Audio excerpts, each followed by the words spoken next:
स्वागत है आप सबका आपके अपने चैनल रंजन स्टडी में। फ्रेंड्स, आप लोग देख सकते हैं बिहार एडुटेरिया का ये न्यू वॉल्यूम का बुक आ चुका है और इसमें टोटल आप लोग देख सकते हैं यहाँ पे टोटल 15 मॉडल प्रैक्टिस सेट दिए गए हैं। और हम आपका इसमें 3 model practice set full length test जो है वो पूरा कंप्लीट करा दिया है मैंने। आज का ये जो वीडियो होगा ये आपका चौथा नंबर का फुल लेंथ टेस्ट होगा। तो चलिए स्टार्ट करते हैं आज का ये वीडियो। तो चलिए देखते हैं आज का पहला क्वेश्चन है, हेलेना टैंक रोधी मिसाइल को किस देश ने विकसित किया है? तो हेलेना टैंक रोधी जो मिसाइल है वो किस देश ने विकसित किया है? तो ये भारत ने किया है। ऑप्शन नंबर सी आपका करेक्ट हो जाएगा। हेलेना एक टैंक रोधी मिसाइल है जो कि भारत में विकसित किया गया है। और पिनाक जो है, पिनाक भारत में निर्मित पहला स्वदेशी रॉकेट है। तो पिनाक अगर पूछ लेगा क्या है तो स्वदेशी रॉकेट है जो इंडिया में विकसित किया गया है। और टैंक रोधी अगर पूछ लेगा तो वो इंडिया जो विकसित किया गया है भारत, वो हेलेना है। चलिए अगले क्वेश्चन पे चलते हैं। फ्रेंड्स, अगर पीछे से कुछ आवाज़ें भी आ रही होंगी तो प्लीज़ उसको इग्नोर करिएगा क्योंकि यहाँ पे बहुत सारे काम चल रहे हैं। तो चलिए स्टार्ट करते हैं। अगला है, नीति आयोग के नए सीईओ कौन बन गए हैं? तो नीति आयोग के नए सीईओ BVR सुब्रमण्यम बन गए हैं। जब सीईओ पूछेगा आपसे तो आप लोग इसी तरह याद रखेंगे कि इसका भी जो नाम होगा वो BVR सुब्रमण्यम होगा। जब डॉट डॉट करके ऐसे पूछ ले आपसे तो आप लोग रिलेट करेंगे BVR सुब्रमण्यम से। और अगर पूछ लेगा कि नीति आयोग के नए अध्यक्ष किसे बनाया गया है तो आप लोग उसको याद रखेंगे सुमन बैरी के नाम से। सिर्फ सिंपल सा अध्यक्ष पूछेगा तो सुमन बैरी, और नए सीईओ डॉट डॉट करके ऐसे पूछेगा तो लंबा वाला नाम होगा। ऐसे आप लोग इसको याद कर सकते हैं। ऐसा हमारा ट्रिक है, जिस तरह से मैंने इसको याद किया है तो वही मैंने आप लोगों से शेयर कर दिया। चलिए अगले क्वेश्चन पे चलते हैं। तर्कश 4 युद्धाभ्यास 2023 किन देशों के मध्य आयोजित किया गया है? तर्कश 4 जो है वो भारत और अमेरिका के बीच मतलब आयोजित किया गया है। तर्कश से आप लोग याद रखेंगे, तर्कश मतलब कर्कश। भारत और अमेरिका के बीच में अमेरिका जो है हमेशा किसी का साथ नहीं निभाता है, उसको जहाँ से पैसे मिलते हैं वो उसी का साथ निभाता है। तो तर्कश से कर्कश याद रखेंगे, इसलिए भारत और अमेरिका याद रखेंगे। इस तरह से आप लोग ये क्वेश्चन को याद रख सकते हैं। चलिए अगला है, फैमिली डॉक्टर प्रोजेक्ट की शुरुआत किस राज्य द्वारा किया गया है? फैमिली डॉक्टर जो है वो आंध्र प्रदेश राज्य के द्वारा शुरू किया गया है। ऑप्शन नंबर बी आपका करेक्ट हो जाएगा। चलिए अगला है, इसरो ने अपना पहला निजी रॉकेट किस नाम से लॉन्च किया है?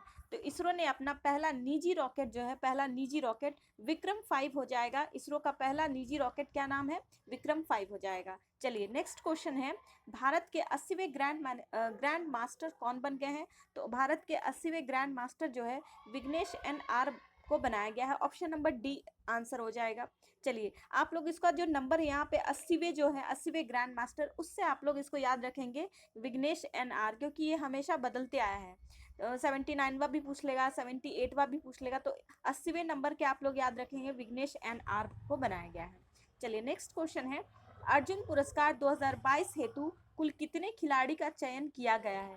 तो अर्जुन पुरस्कार के लिए टोटल 25 खिलाड़ियों को चयनित किया गया। ऑप्शन नंबर सी आपका करेक्ट हो जाएगा। चलिए नेक्स्ट है, पद्म भूषण 2023 से सम्मानित श्री कमलेश D पटेल का संबंध किस क्षेत्र से है? तो इनका संबंध जो है आध्यात्मवाद से हो जाएगा। ऑप्शन नंबर बी आपका करेक्ट हो जाएगा। चलिए अगले क्वेश्चन पे चलते हैं। पांचवा खेलो इंडिया यूथ गेम्स 2023 का शुभंकर है। आपको इसका शुभंकर बताना है। तो पांचवा खेलो इंडिया यूथ गेम्स का जो शुभंकर है आशा हो जाएगा। ऑप्शन नंबर ए आपका करेक्ट हो जाएगा। चलिए नेक्स्ट है, पुस्तक तुम पहले क्यों नहीं आए, पुस्तक जो है तुम पहले क्यों नहीं आए के लेखक कौन हो जाएंगे? तो इसके लेखक जो है कैलाश सत्यार्थी हो जाएंगे। ऑप्शन नंबर बी आपका करेक्ट हो जाएगा। तुम पहले क्यों नहीं आए कैलाश सत्यार्थी का हो जाएगा। चलिए अगला है, नेक्स्ट है, नए संसद भवन का डिजाइन किस कंपनी ने किया है? तो नए संसद भवन का जो डिजाइन है वो HCP प्रोजेक्ट ने किया है। ऑप्शन नंबर बी आपका करेक्ट हो जाएगा। फ्रेंड्स, यहाँ पे मेन मोटो मेरा यही है कि आप लोगों को ये जितने भी मॉडल प्रैक्टिस टेस्ट है ये सारे क्वेश्चंस आप लोगों को याद हो जाए और देखते ही आप लोग एग्जाम में इसको। चलिए अगला देखते हैं, सभी गांवों में ऑप्टिकल फाइबर बिछाने का लक्ष्य कब तक रखा गया है? तो सारे गांवों में ऑप्टिकल फाइबर जो है वो बिछाने का लक्ष्य जो है 2025 तक रखा गया। ऑप्शन नंबर सी आपका करेक्ट हो जाएगा। चलिए नेक्स्ट है, सियोल शांति पुरस्कार 2022 से किसे सम्मानित किया गया है? तो सियोल शांति पुरस्कार जो है टिम बर्नर्स ली को दिया गया। ऑप्शन नंबर बी आपका करेक्ट हो जाएगा। चलिए नेक्स्ट है, एशिया का सबसे बड़ा टूलिप गार्डन का निर्माण कहाँ किया जा रहा है? तो टूलिप गार्डन का निर्माण जो है वो श्रीनगर में किया जा रहा है। ऑप्शन नंबर ए आपका करेक्ट हो जाएगा। चलिए नेक्स्ट है, जुआरी ब्रिज। जुआरी ब्रिज जो है हाल ही में चर्चा में रहा, इसका संबंध है, तो इसका संबंध जो है वो गोवा से हो जाएगा। जुआरी ब्रिज कहाँ है? तो गोवा में है। ऑप्शन नंबर ए आपका करेक्ट हो जाएगा। चलिए नेक्स्ट क्वेश्चन है, किस आईआईटी ने वॉटन Q5 राइमेजिन एजुकेशन अवार्ड जीता है? तो इसने किस आईआईटी ने जीता है? तो आईआईटी मद्रास ने ये अवार्ड जीता है। ऑप्शन नंबर सी आपका करेक्ट हो जाएगा। चलिए नेक्स्ट क्वेश्चन है, रक्षा मंत्री ने किसके साथ डोनियर विमान खरीदने हेतु समझौता किया है? तो डोनियर विमान जो है किसके साथ खरीदने का समझौता किया है? तो हाल के साथ समझौता किया है। HAL हो जाएगा। ऑप्शन नंबर ए आपका करेक्ट हो जाएगा। चलिए नेक्स्ट क्वेश्चन है, 18 नंबर आपका क्वेश्चन है यहाँ पे, हॉर्नबिल महोत्सव 2022 का आयोजन नागालैंड में किया गया है, उद्घाटनकर्ता कौन है? तो उसके उद्घाटनकर्ता जगदीप धनकर हो जाएंगे। ऑप्शन नंबर बी आपका यहाँ पे करेक्ट हो जाएगा। चलिए नेक्स्ट क्वेश्चन है, जनवरी 2023 में भारतीय वायुसेना का कौन सा लड़ाकू विमान दुर्घटनाग्रस्त हो गया है? तो भारतीय वायुसेना का सुखोई 30 और मिराज 2000 ये दोनों दुर्घटनाग्रस्त हो गया है। तो ऑप्शन नंबर डी आपका सही हो जाएगा। देख लीजिए एक बार और इस क्वेश्चन को, जनवरी 2023 में भारतीय वायुसेना का कौन सा लड़ाकू विमान दुर्घटनाग्रस्त हो गया है? तो सुखोई 30 और मिराज 2000 ये दोनों दुर्घटनाग्रस्त हो गया है। तो ऑप्शन नंबर आपका डी यहाँ पे करेक्ट हो जाएगा। चलिए नेक्स्ट क्वेश्चन है, मलेशिया ओपन 2023 बैडमिंटन का खिताब पुरुष एकल में किसने जीता है? तो पुरुष एकल ने किसने जीता है? तो विक्टर एक्सेल्सन ने जीता है। ऑप्शन नंबर सी यहाँ पे आपका करेक्ट हो जाएगा। चलिए नेक्स्ट क्वेश्चन है, महिला T20 वर्ल्ड कप 2022 का खिताब ऑस्ट्रेलिया ने किसे हराकर जीता है? तो ऑस्ट्रेलिया ने दक्षिण अफ्रीका को हराकर जीता है। ऑप्शन नंबर बी आपका करेक्ट हो जाएगा। चलिए नेक्स्ट क्वेश्चन पे चलते हैं, मिस अर्थ 2022 का खिताब किसने जीता है? तो मिस अर्थ 2022 का खिताब जो है मिनसू चोई ने जीता है। ऑप्शन नंबर ए सही हो जाएगा, मिनसू चोई ने जीता है। चलिए अगले क्वेश्चन पे चलते हैं, हाल ही में H3N2 वायरस चर्चा में रहा, इसका संबंध है? तो H3 यहाँ पे दिखा है, H3N2 वायरस का संबंध जो है इसमें से किससे हो जाएगा? तो ये इन्फ्लुएंजा से संबंध हो जाएगा। ऑप्शन नंबर ए करेक्ट हो जाएगा आपका। चलिए नेक्स्ट है, ऑस्कर 2023 हेतु भारत की ओर से कितनी फिल्मों को शामिल किया गया है? तो ऑस्कर के लिए भारत की तरफ से टोटल 3 फिल्मों को मतलब शामिल किया गया है, इसमें 3 फिल्मों को शामिल किया गया है। चलिए नेक्स्ट है, जिसमें एक शॉर्ट फिल्म है आपका द एलिफेंट विस्पर्स, ये जो है ये शॉर्ट डॉक्यूमेंट्री फिल्म है और बाकी 2 फिल्मों को इसमें नामित किया गया है। चलिए अगला है, हाल ही के दिनों में माउंट मेरापी ज्वालामुखी विस्फोट चर्चा में रहा, इसका संबंध किस देश से है? तो माउंट मेरापी जो है तो ये कहाँ का है? ये इंडोनेशिया का है, आप लोग इसको याद रखेंगे। ऑप्शन नंबर बी आपका करेक्ट हो जाएगा। नेक्स्ट है, बाब अल मंडेब जल संधि किसे जोड़ती है? तो बाब अल मंडेब जो संधि है वो हिंद महासागर और लाल सागर को जोड़ती है, इंडियन ओशन और रेड सी को जोड़ती है। ऑप्शन नंबर बी आपका यहाँ पे करेक्ट हो जाएगा। चलिए नेक्स्ट क्वेश्चन है, निम्नलिखित में से कौन सी भारत की नवीनतम पर्वत श्रेणी है? तो इसमें से सबसे नई पर्वत श्रेणी कौन सी हो जाएगी? तो ये हिमाद्री श्रेणी हो जाएगी। ऑप्शन नंबर ए यहाँ पे करेक्ट हो जाएगा। चलिए नेक्स्ट है, मोर एवं पूर्णा किसकी सहायक नदी है? मोर एवं पूर्णा जो है वो तापी नदी की सहायक नदी हो जाएगी। ऑप्शन नंबर सी यहाँ पे करेक्ट हो जाएगा। चलिए नेक्स्ट क्वेश्चन है, अगला क्वेश्चन है, निम्नलिखित में कौन कोर इंडस्ट्रीज का उदाहरण है? तो इनमें से कौन कोर इंडस्ट्रीज है ये आपको बताना है। कोयला है, पेट्रोलियम है और विद्युत है, तो ये सभी जो है वो कोर इंडस्ट्रीज हो जाएंगे। ऑप्शन नंबर डी यहाँ पे आपका करेक्ट हो जाएगा। चलिए नेक्स्ट क्वेश्चन है, बोडो जनजाति निवास करते हैं। तो बोडो जनजाति जो है वो कहाँ पे निवास करते हैं? तो ये गारो पहाड़ी पे निवास करते हैं। ऑप्शन नंबर सी आपका करेक्ट हो जाएगा। और गारो पहाड़ी कहाँ है? आपके मेघालय में हो जाएगा। चलिए अगले क्वेश्चन पे चलते हैं। निम्नलिखित में कौन भारत का सबसे ऊंचा जलप्रपात है? तो भारत का सबसे ऊंचा जलप्रपात पूछा है तो कुंचिकल हो जाएगा। ऑप्शन नंबर ए आपका करेक्ट हो जाएगा। चलिए नेक्स्ट है, भारत के किस द्वीप का उद्गम ज्वालामुखी से हुआ है? तो भारत का जो आइलैंड है उस आइलैंड का जो उद्गम है जो वो ज्वालामुखी से हुआ है, तो वो कौन सा द्वीप है? तो वो बैरन आइलैंड हो जाएगा। ऑप्शन नंबर सी आपका करेक्ट हो जाएगा। चलिए नेक्स्ट क्वेश्चन है, किस भारतीय राज्य की सीमा बांग्लादेश से नहीं लगती है? तो इनमें से कौन सी ऐसी भारतीय राज्य है जो जिसकी सीमा जो है वो बांग्लादेश से नहीं लगती है? तो इसका आंसर हो जाएगा आपका ऑप्शन नंबर सी, मणिपुर हो जाएगा। ऑप्शन नंबर सी यहाँ पे करेक्ट हो जाएगा।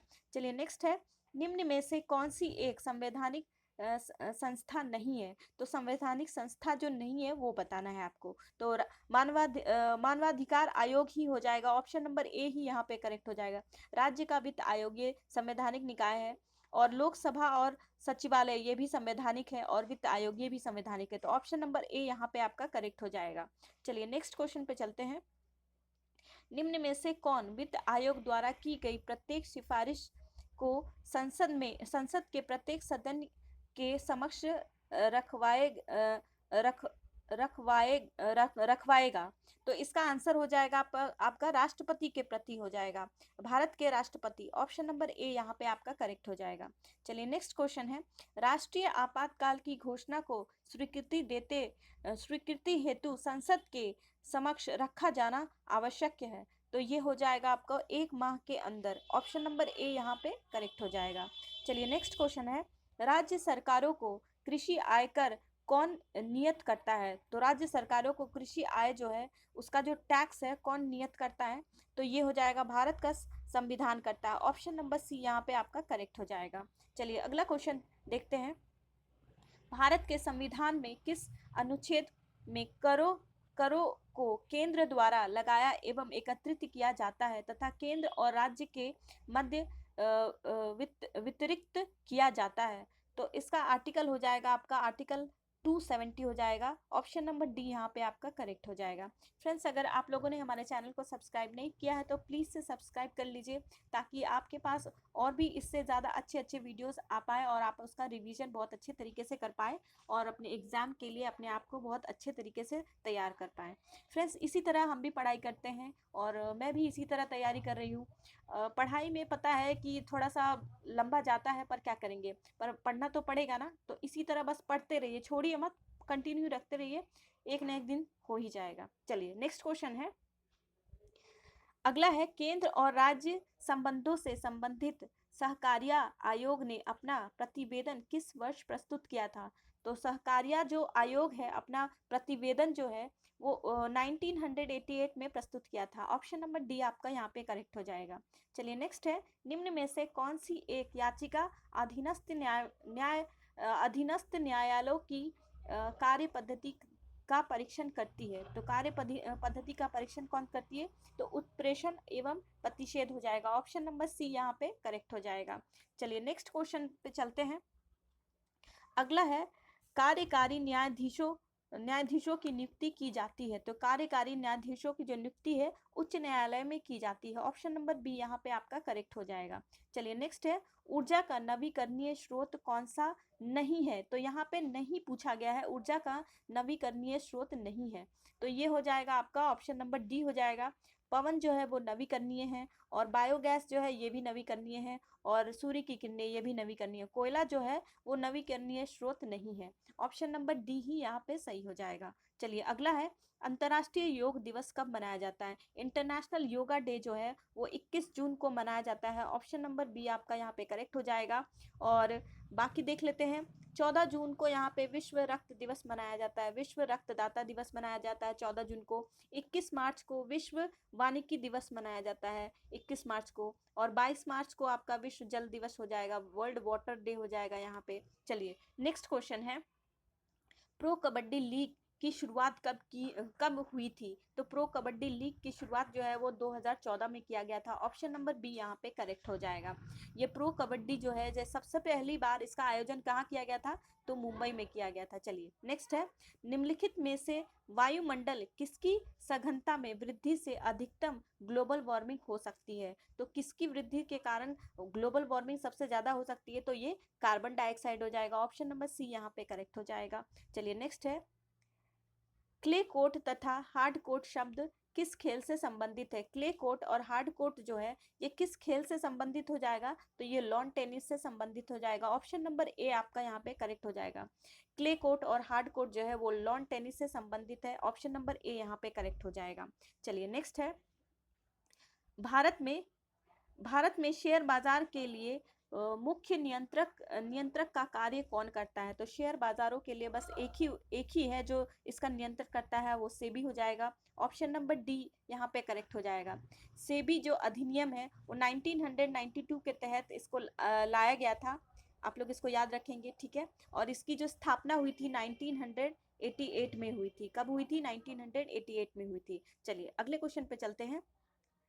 सीबीएफसी का पूर्ण रूप क्या हो जाएगा? तो सीबीएफसी का फुल फॉर्म हो जाएगा केंद्रीय फिल्म प्रमाण बोर्ड। ऑप्शन नंबर ए आपका यहाँ पे करेक्ट हो जाएगा। ऑप्शन नंबर ए राइट हो जाएगा। केंद्रीय फिल्म प्रमाणन बोर्ड हो जाएगा। ऑप्शन नंबर ए यहाँ पे करेक्ट हो जाएगा। Central board of film certification इसको कहा जाता है। Central board of film certification, ठीक है। चलिए अगला है, निम्नलिखित में से किसने ग्रामीण गरीबी उन्मूलन के लिए पूरा मॉडल अपनाने की वकालत की थी? तो इसको अपनाने की वकालत किसने की थी? तो एपीजे अब्दुल कलाम जी हो जाएंगे। ऑप्शन नंबर ए यहाँ पे आपका करेक्ट हो जाएगा। चलिए अगला क्वेश्चन पे चलते हैं। यहाँ पे पूरा का आप लोग फुल फॉर्म देख लेंगे। पूरा का PURA पूरा का फुल फॉर्म हो जाएगा आपका provisions of urban amenities to rural areas हो जाएगा। चलिए अगला है, देश तथा उनके राजधानी के संबंध में कौन सा विकल्प गलत है? तो यहाँ पे कौन सा विकल्प गलत है ये आपको बताना है। इनमें से कौन सा गलत मैच किया हुआ है? चलिए गैबोन का हो जाएगा आपका देख लेते हैं। पहला वेनेजुएला, ये काराकस है, ये सही दिया है। और रोमानिया का बुखारेस्ट, ये भी सही दिया है। बारबाडोस का है ब्रिज टाउन, ये भी सही दिया है। और गैबोन का है बंजुअल। तो गैबोन ही गलत है। यहाँ पे गैबोन जो है वो गलत है। गैबोन का हो जाएगा आपका लिब्रे हो जाएगा। लिब्रे हो जाएगा।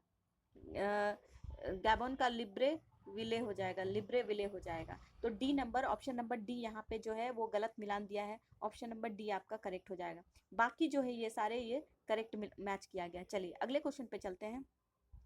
भारत के किस राज्य में मोत्सु महोत्सव मनाया गया है? तो भारत के किस राज्य में मोत्सु महोत्सव मनाया गया है? तो ये नागालैंड में बनाया गया है। ऑप्शन नंबर बी आपका यहाँ पे करेक्ट हो जाएगा।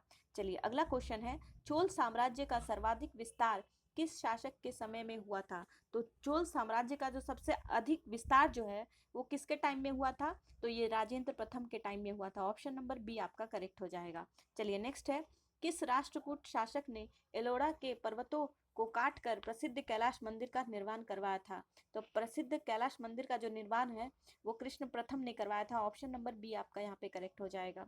चलिए नेक्स्ट है, निम्न में से कौन सा वैदिक साहित्य नहीं है? तो इनमें से कौन सा ऐसा साहित्य है जो वैदिक नहीं है? तो ये हो जाएगा आपका पुराण। जो वेद है, उपनिषद है और आरण्यक है, ये सभी क्या है? वैदिक साहित्यिक है। और पुराण जो है ये वैदिक साहित्य नहीं है। ऑप्शन नंबर सी आपका यहाँ पे करेक्ट हो जाएगा। चलिए अगले क्वेश्चन पे चलते हैं। महाविभाषण सूत्र की रचना किसने की थी? महाविभाषण सूत्र की जो रचना है वसुमित्र ने किया था। ऑप्शन नंबर ए आपका करेक्ट हो जाएगा यहाँ पे।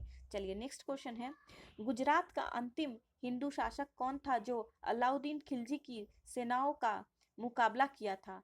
तो ये हो जाएगा कर्ण द्वितीय। कर्ण सेकंड था ये। गुजरात का अंतिम हिंदू शासक जो था अलाउद्दीन खिलजी था।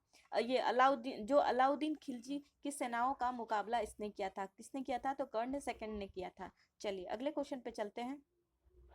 दिल्ली सल्तनत के समय पेंशन विभाग को कहा जाता था? तो दिल्ली सल्तनत के टाइम में पेंशन जो दिया जाता था उस विभाग को क्या कहा जाता था? तो उस विभाग को दीवान इस्तहाक, दीवान इस्तहाक कहा जाता था। ऑप्शन नंबर बी यहाँ पे करेक्ट हो जाएगा। चलिए नेक्स्ट है, बहमनी साम्राज्य का संस्थापक कौन था? तो बहमनी साम्राज्य का जो संस्थापक था अलाउद्दीन हसन शाह था। ऑप्शन नंबर डी आपका यहाँ पे करेक्ट हो जाएगा। चलिए नेक्स्ट क्वेश्चन है, निम्न में से कौन सा काल क्रम के अनुसार सही है? तो इनमें से कौन सा जो मैच किया हुआ है वो कालक्रम के अनुसार सही है? तो ये हो जाएगा आपका ऑप्शन नंबर बी हो जाएगा, रामानुजाचार्य, फिर रामानंद, फिर गुरु नानक, फिर चैतन्य स्वामी। तो ऐसे करके आए, सबसे पहले जो थे वो रामानुजाचार्य आए, फिर रामानंद आए, फिर गुरु नानक आए, फिर चैतन्य स्वामी आए। चलिए अगला है, जहांगीर के समय प्रमुख चित्रकारों के विषय में कौन सा कथन सत्य है? तो यहाँ पे सत्य पूछा गया है, देख लेते हैं। तो पहला है, मंसूर जानवरों और फूलों के चित्र बनाने में निपुण था। ओके ठीक है। अबुल हसन का छवि चित्रकार था। अबुल हसन जो था वो छवि चित्रकार था। ओके ठीक है। और गोवर्धन साधु संतों एवं फकीरों के चित्र बनाने में निपुण था। तो इसका आंसर जो है वो तीनों सही हो जाएगा, 1 2 एंड 3 सही हो जाएगा। तो ऑप्शन नंबर डी यहाँ पे करेक्ट हो जाएगा। ये सभी जो दिया है सभी करेक्ट है। चलिए अगले क्वेश्चन पे चलते हैं। नेक्स्ट है, किस गवर्नर जनरल के समय नर बलि प्रथा पर प्रतिबंध लगाया था? तो नर बलि प्रथा पे प्रतिबंध कब लगाया गया था? तो ये हार्डिंग के टाइम में लगाया था। ऑप्शन नंबर ए यहाँ पे करेक्ट हो जाएगा। हार्डिंग के टाइम में नर बलि प्रथा पे प्रतिबंध लगा दिया गया था। चलिए, और हार्डिंग का टाइम कब था? तो ये था आपका 1885 के समय का था, ये तभी लगाया गया था। चलिए नेक्स्ट क्वेश्चन पे चलते हैं। मुस्लिम लीग का प्रथम वार्षिक अधिवेशन कब हुआ था? तो मुस्लिम लीग का सबसे पहला वार्षिक अधिवेशन जो हुआ था 1907 में हुआ था। ऑप्शन नंबर बी यहाँ पे आपका करेक्ट हो जाएगा। मुस्लिम लीग का प्रथम वार्षिक अधिवेशन जो है 1907 में किया गया था। चलिए अगला क्वेश्चन है, इकबाल जिंदाबाद, इनकलाब सॉरी, इनकलाब जिंदाबाद का नारा किसके द्वारा लिखा गया था? तो यहाँ पे पूछा गया है किसके द्वारा लिखा गया था? तो हसरत मोहानी द्वारा लिखा गया था। ऑप्शन नंबर सी करेक्ट हो जाएगा। अब फ्रेंड्स आप लोग क्वेश्चन पे ध्यान देंगे कि यहाँ पे क्या पूछा जा रहा था। इनकलाब जिंदाबाद का जो नारा है वो किसने लिखा था यहाँ पे पूछा है, इसलिए हसरत मोहानी हो जाएगा। चलिए नेक्स्ट क्वेश्चन है, अखिल भारतीय किसान सभा का गठन किया गया था। तो अखिल भारतीय किसान सभा का जो गठन है 1936 में किया गया था। ऑप्शन नंबर ए आपका करेक्ट हो जाएगा। चलिए नेक्स्ट है, निम्नलिखित में से किस भारतीय नेता ने खिलाफत आंदोलन का समर्थन नहीं किया था?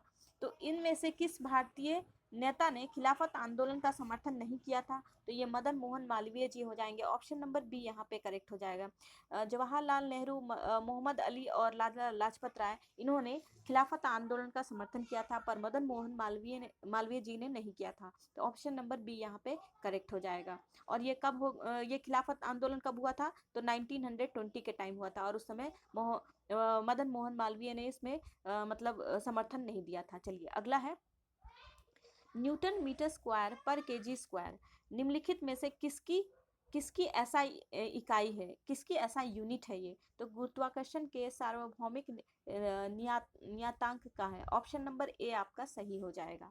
चलिए नेक्स्ट क्वेश्चन पे चलते हैं, निम्नलिखित में से किस जोड़े की दिशा हमेशा एक समान होती है?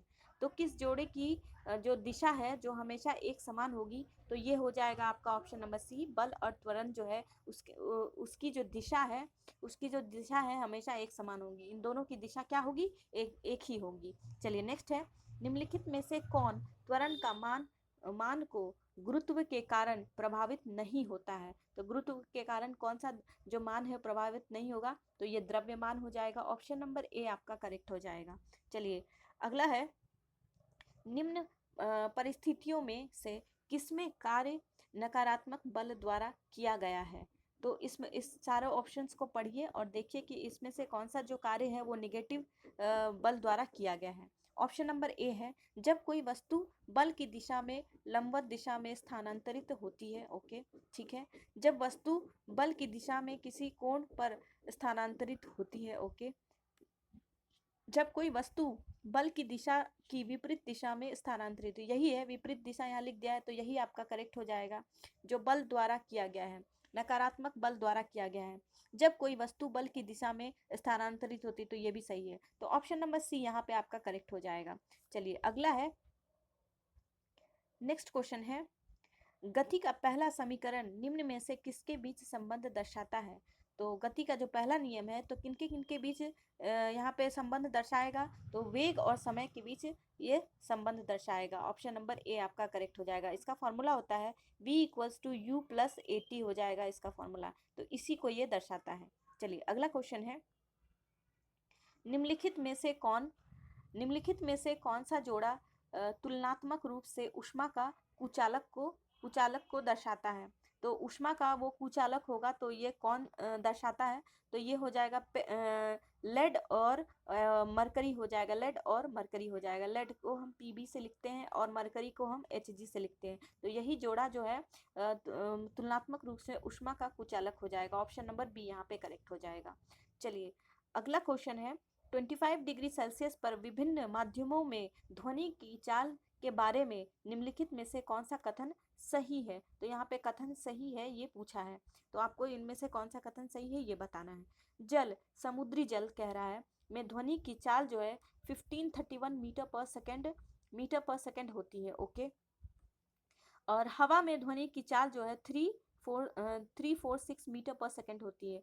नहीं, 346 मीटर पर सेकेंड नहीं होती है, 343.59 मीटर पर सेकेंड होती है। तो ऑप्शन नंबर जो बी है वो गलत हो जाएगा, तो केवल एक हो जाएगा। तो ऑप्शन नंबर ए आपका यहाँ पे सही हो जाएगा। चलिए अगला है, रेत और चीनी का मिश्रण डैश का एक उदाहरण है। रेत और चीनी का जो मिश्रण होगा वो किसका उदाहरण हो जाएगा? विजातीय मिश्रण हो जाएगा। ऑप्शन नंबर डी यहाँ पे आपका करेक्ट हो जाएगा। चलिए नेक्स्ट क्वेश्चन पे चलते हैं। चलिए अगला क्वेश्चन है, कार्बन डाइऑक्साइड के एक मोल में होता है। तो कार्बन डाइऑक्साइड के एक मोल में कितने मोल होते हैं? तो कार्बन डाइऑक्साइड के एक मोल में 6.022 इंटू 10⁻23 अणु होते हैं, 23 मोल होते हैं। ऑप्शन नंबर बी यहाँ पे करेक्ट हो जाएगा। ठीक है, चलिए अगला है, विलय और विलायक में समांग मिश्रण क्या कहलाता है? विलय और विलायक में समांग मिश्रण जो है वो विलयन कहलाता है। ऑप्शन नंबर डी यहाँ पे करेक्ट हो जाएगा। चलिए नेक्स्ट क्वेश्चन को देखते हैं, किसी परमाणु के कक्ष में समायोजित किए जा सकने वाले इलेक्ट्रॉनों की अधिकतम संख्या को किस सूत्र द्वारा दर्शाया जाता है? तो इसको हम कैसे इसको डिनोट करते हैं? 2n का पावर स्क्वायर, 2n का power square. Option number c यहाँ पे आपका करेक्ट हो जाएगा। चलिए अगले क्वेश्चन पे चलते हैं, प्रोटियम में कितने न्यूट्रॉन मौजूद होते हैं? तो प्रोटियम में न्यूट्रॉन की संख्या पूछा है तो 0 हो जाएगा। ऑप्शन नंबर ए यहाँ पे करेक्ट हो जाएगा। प्रोटियम जो है हाइड्रोजन का सबसे स्थिर समस्थानिक माना जाता है। इसमें नाभिक में कोई न्यूट्रॉन नहीं होता है। इसमें जो नाभिक होता है यहाँ पे न्यूट्रॉन और प्रोटॉन जो होता है, यहाँ पे कोई न्यूट्रॉन नहीं होता है, सिर्फ प्रोटॉन होता है और बाहर इलेक्ट्रॉन होता है। तो हाइड्रोजन तो 1 ही होता है, तो ये तो होगा ही नहीं। ठीक है, चलिए अगला है, निम्नलिखित में से किस नियम के अनुसार स्थिर तापमान पर गैस का आयतन दाब के व्युत्क्रमानुपातिक होता है? तो इसका हो जाएगा आपका ऑप्शन नंबर ए, बोयल्स के नियमानुसार हो जाएगा। ऑप्शन नंबर ए ये करेक्ट हो जाएगा। चलिए अगला क्वेश्चन है, कॉपर सल्फेट के जलीय विलयन के संबंध में कौन सा कथन सत्य है? तो इनमें से कौन सा कथन सत्य पूछा है? तो नीले लिटमस को लाल कर देता है। ओके, लाल लिटमस को नीला कर देता है। दोनों लाल तथा नीले लिटमस को प्रभावित करता है। ओके, लिटमस को प्रभावित नहीं करता है। तो ऑप्शन नंबर ए जो है यही सत्य है। ऑप्शन नंबर ए जो है नीले लिटमस को ये क्या कर देता है? तो ये लाल कर देता है। ऑप्शन नंबर ए यहाँ पे करेक्ट हो जाएगा। चलिए नेक्स्ट क्वेश्चन है, रसायन वैज्ञानिक जॉन डॉबरनियर ने उत्प्रेरक के रूप में सबसे पहले किस तत्व को अवलोकन किया था? तो सबसे पहले जो है किस तत्व को अवलोकन किया था? तो ये प्लैटिनम को किया था। ऑप्शन नंबर डी सही हो जाएगा। प्लैटिनम को हम Pt से दर्शाते हैं। चलिए अगला क्वेश्चन है, नेक्स्ट क्वेश्चन पे चलते हैं फ्रेंड्स, निम्नलिखित में से कौन सा कवक डबल रोटी के निर्माण में प्रयोग किया जाता है? तो इनमें से कौन सा कवक जो है, कौन सा जो फंगस है वो डबल रोटी को बनाने में यूज किया जाता है? तो ये हो जाएगा आपका ऑप्शन नंबर, इसका आंसर हो जाएगा आपका ऑप्शन नंबर ए हो जाएगा, सेक्रोमाइसिस हो जाएगा। सेक्रोमाइसिस नाम का जो कवक होता है वो डबल रोटी के निर्माण में प्रयोग किया जाता है। माइसस हो जाएगा। ऑप्शन नंबर ए करेक्ट हो जाएगा। चलिए अगला क्वेश्चन है, प्रयोगशाला में प्रयोग होने वाला लिटमस पेपर किस लाइकेन से प्राप्त होता है? प्रयोगशाला में जो लिटमस पेपर होता है तो वो किस लाइकेन से प्राप्त होता है? तो रोसेला से प्राप्त होता है। ऑप्शन नंबर डी आपका यहाँ करेक्ट हो जाएगा, रोसेला हो जाएगा। आप लोग इसको याद रखेंगे। चलिए नेक्स्ट है, निम्नलिखित में से कौन से ऊतक का अंतर कोशिकाएं क्षेत्र बड़ा होता है? अंतर कोशिकाएं क्षेत्र जो है वो बड़ा होता है, तो ये हो जाएगा आपका पैरेन्काइमा हो जाएगा। ऑप्शन नंबर ए जो है आपका यहाँ करेक्ट हो जाएगा। इंटरसेल्युलर स्पेस जो है वो बड़ा होता है, अंतःकायीय कोशिकीय बड़ा क्षेत्र जिसको हम कहते हैं इंटरसेल्युलर स्पेस उसका बड़ा होता है, तो ये पैरेन्काइमा हो जाएगा। चलिए नेक्स्ट है, निम्नलिखित में से कौन सा जीव अत्यल्प विकसित बच्चों को जन्म देती है? तो ये हो जाएगा आपका कंगारू हो जाएगा। ऑप्शन नंबर डी जो है ये करेक्ट हो जाएगा। आप लोग जानते ही होंगे जो कंगारू होता है तो कंगारू अपने बच्चे को थैले में लेकर घूमती है और वो उसके बच्चे जो होते हैं वो अति अल्प विकसित होते हैं और इतने छोटे होते हैं कि उसे अपने जो कंगारू होता है, कंगारू जो मदर होती है उसके पेट में एक सैक होता है, वो उसके बच्चे जो है उसी में पलते हैं, तो ये अत्यल्प विकसित होते इसके बच्चे होते हैं। चलिए अगला क्वेश्चन है, निम्नलिखित में से किस पशु में छोटी आंत सबसे छोटी होती है? तो छोटी आंत जो है वो सबसे छोटी होती है, तो शेर में होती है छोटी आंत सबसे छोटी होती है, तो ऑप्शन नंबर डी यहाँ पे आपका करेक्ट हो जाएगा। चलिए अगले क्वेश्चन पे चलते हैं। चलिए अगला क्वेश्चन है, निम्नलिखित में से किसकी तुलना सैनिकों से की जा सकती है? तो इनमें से किसकी तुलना जो है सैनिकों से की जा सकती है? तो इसका आंसर हो जाएगा आपका ऑप्शन नंबर ए, श्वेत रक्त कोशिकाएं, मतलब वाइट ब्लड सेल। ये जो है हमारे सेल्फ मतलब सुरक्षा के लिए किया जाता है, तो ये इसी को हम इसकी तुलना जो है सैनिकों से हम कर सकते हैं, तो ऑप्शन नंबर ए आपका यहाँ पे करेक्ट हो जाएगा। चलिए अगले क्वेश्चन पे चलते हैं, सूची 1 को सूची 2 के साथ सुमेलित कीजिए। तो आपको यहाँ पे मिलान करना है, तो देखते हैं मिलाते हैं इसको। पहला है यूकेलिप्टस, ये हो जाएगा आवृत्त बीजी, ऑप्शन नंबर ए इसका सही हो जाएगा। दूसरा है साइकस, साइकस जो है अनावृत्त बीजी अनावृत्त बीजी होती है, ऑप्शन नंबर 4 हो जाएगा। और फर्न जो है, फर्न का हो जाएगा टेरिडोफाइटा, 2 हो जाएगा। क्लेमेडोमोनास का हो जाएगा शैवाल हो जाएगा, क्लेमेडोमोनास क्या है? शैवाल है। तो आप लोग इसको मिला लेंगे और इसका आंसर हो जाएगा ऑप्शन नंबर बी। ठीक है, चलिए अगले क्वेश्चन पे चलते हैं, परिपक्व शुक्राणु का उत्पादन कहाँ होता है? तो परिपक्व शुक्राणु का जो उत्पादन है वो वृषण में होता है, ऑप्शन नंबर बी यहाँ पे करेक्ट हो जाएगा। चलिए नेक्स्ट है, निम्नलिखित में से कौन सा रोग कवक द्वारा नहीं होता है? तो इनमें से कौन सा रोग है जो कवक द्वारा नहीं होता है? तो ये पेचिस हो जाएगा। दमा जो है वो कवक द्वारा होता है, एथलीट फुट भी कवक के द्वारा होता है, दाद भी कवक के द्वारा, कवक को हम फंगस बोलते हैं, FUNGUS फंगस बोलते हैं, और पेचिस जो है वो फंगस के कारण नहीं होता है। चलिए अगला क्वेश्चन है, आवृत्त बीजियों के प्रजनन अंग पौधे के किस भाग में स्थित होते हैं? तो ये पौधे के किस भाग में स्थित होते हैं? तो ये फूलों में होते हैं। आवृत्त बीजों के प्रजनन अंग जो है वो फूलों में अवस्थित होते हैं, ऑप्शन नंबर ए आपका यहाँ पे सही हो जाएगा। चलिए नेक्स्ट क्वेश्चन है, अगला है,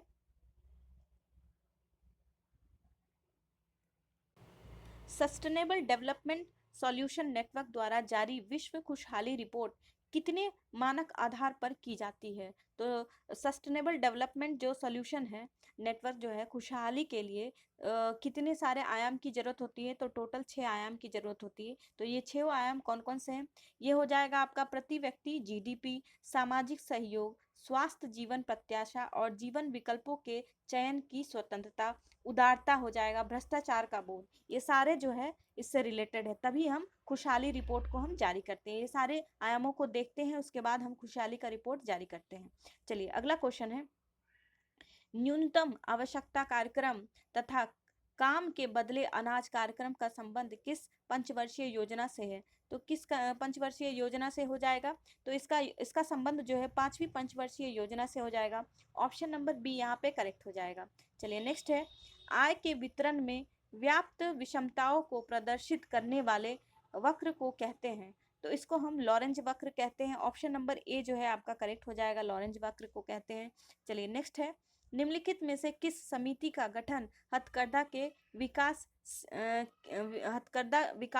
से है। हथकरघा विकास से है कौन सी समिति का हो जाएगा?